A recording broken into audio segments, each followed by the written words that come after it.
Okay, let us continue from my book, Teaching Private Lessons in Japan, and we're starting with chapter 10, which is what to teach your students. Now, this is the meat and potatoes of this book. Now, what to teach your students, it really depends. It depends on your student. It depends if they're a child, if they're a teenager, if they're a young adult, if they're a professional. It really just depends on what they want to learn. Children in Japan, I find that the mothers either want their kids to just learn English just for the, just to learn it, or they may be learning English to take Eiken, which is similar to TOEIC or TOEFL, but Eiken is like more for the Japanese market. Or if you're teaching a young adult, he or she may be interested in foreign travels, so you would have to teach them English travel conversation. I have many students who are business people. They want to learn business English. So once again, it depends on your student. Now, recently, what I've been doing with my coach is that I already have packages set up for each group. So I have my children, teenagers, and then adults, and then professionals. So you might want to create, or you probably should create, packages like that, so that when your students come to you, you can say, oh, I already have this, here it is.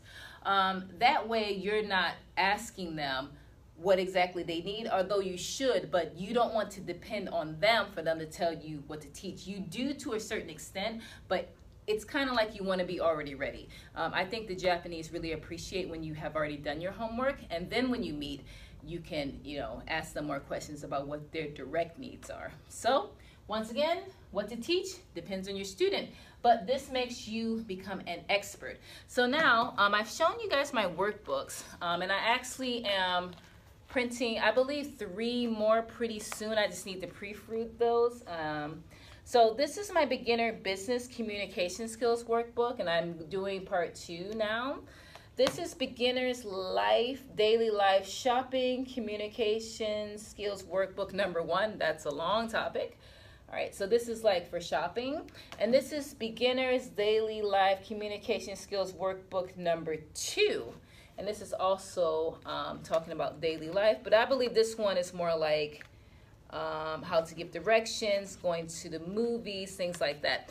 So, and another thing I want to point out, if your student is learning like GMAT or TOEIC or TOEFL, those books, you need to purchase those. Unless you have material that you've developed on your own, that's a lot of research to do. Some things, if it's already made, then I'll just use it. But for specific skills, I can make those myself.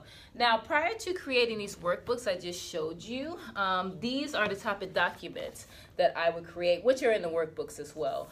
But like I said, it became a hassle to email these out all the time or send these as Google Docs. So that's why I have the printed version. And plus, I think my Japanese students appreciate touching something, and my Japanese students love to write and take notes. So this works out very well for me. So that's why I'm an expert. Okay, now if you're not at that level where you can create your own documents, and it took me a while as well, you can use other people's documents. Teaching, it's similar to being a musician. We all sample from each other, and as long as you're giving credit to whomever wrote that document, I don't think there's anything wrong with using it. So there you have it. Okay guys, so that is it. If you have any questions, please contact me. In the meantime, bye-bye.